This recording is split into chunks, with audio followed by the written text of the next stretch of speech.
மனுஷனாகிய மோசைக்கு ஃபர்ஸ்ட் இருந்த ஒரு பெரிய சோர்வு என்ன அப்படின்னா, என்னுடைய கனவுகள் எல்லாம் என்னுடைய ஆசைகள் எல்லாம் நிராசையாக்கப்பட்டதுனால அவன் ரொம்ப சோர்ந்து போயிட்டான்.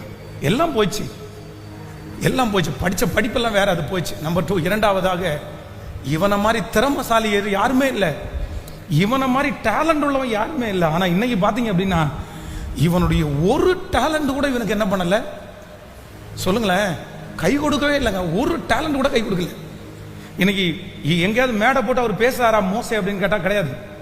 இன்னைக்கு யாருக்காவது 10 பேருக்கு உட்கார்ந்து மோசே பாடம் நடத்துறாருன்னு கேட்டா கிடையாது.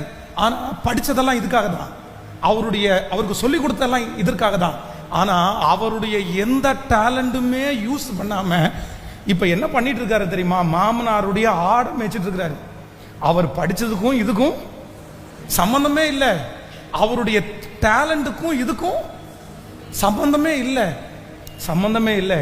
யாரோ ஒருத்தரை கர்த்தர் இன்னைக்கு தேற்றிட்டே இருக்கிறாரு, பாஸ்டர் இந்த மோசே அதுதான் பாஸ்டர், நான் தான் பாஸ்டர். ஆனா உங்க மேலதான் ஆண்டவர் சொல்றாரு, பெரிய நோக்கத்தை வச்சிருக்கிறேன், நீ சகலத்தையும் திருப்பி